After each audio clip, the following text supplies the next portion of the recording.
Let me ask you a question. Do you think it's important to obey the law? Do you think it's important for the government to obey the law? Well, the Israeli government doesn't quite see it that way. You may know the saying, the fish rots from the head down, meaning dysfunction in any group is usually due to its leadership. So, who leads the Israeli government? In a few weeks' time, the Supreme Court will decide if a law passed 2 weeks ago, nullifying the court's ability to review executive action it deems extremely unreasonable, is valid.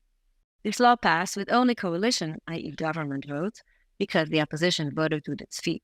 This is the move to subvert the court, the first step towards dictatorship. Yes, dictatorship. And Netanyahu will not commit to obeying the Supreme Court. If the court does strike this down, will you abide by that ruling? Well, look, we'll go into uncharted territory, and I really would like to believe that they won't do that. Legal experts agree. What the Supreme Court rules in this case is the law.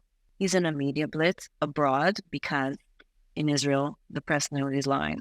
He was asked repeatedly and explicitly, will you obey a decision by the Supreme Court? So you are committing, if the Supreme Court strikes down this legislation, you will abide by that ruling? Remember what I said. I hope that they don't strike down, because I think we should abide by both rules. He did not answer the question. Shocker. In fact, he's already in breach of an agreement to stay out of any legislation altering the power of the court because he's still on trial for corruption. This agreement was an explicit condition for his appointment as prime minister despite his trial. You can't change the status of the court while you're on trial. That's an insane conflict of interest, right? Here's the sequence. The prime minister, who thinks he's above the law, appoints a minister of national security who has 8 convictions related to racism, terrorism, vandalism, a total of 53 charges. Delightful. This minister is associated with a Jewish settler, until recently working for Ben-Gvir's party, who allegedly killed a 19-year-old Palestinian and tried to hide the evidence. The same minister encourages police to beat up peaceful, non-violent protesters. That's us. Regular people, teenagers, old men, women. It gets worse. The prime minister appoints a finance minister who encourages erasing, not my words, Palestinian villages. יהודים לא שותקים. באים יהודים פשוטים ועושים את המעשה הטבעי של נקמה. אני חושב שאת הכפר חווארה צריך למחוק. אני חושב שמדינת ישראל צריכה לעשות את זה. Now, the prime minister wants to reappoint another criminal, Deri, as finance minister. He's been convicted of corruption 3 times.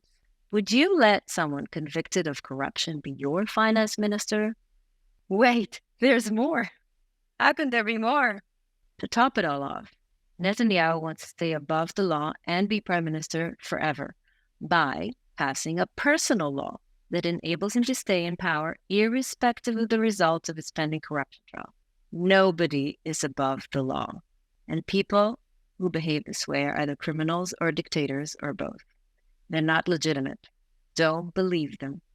Stop the coup. Save Israel. Thank you.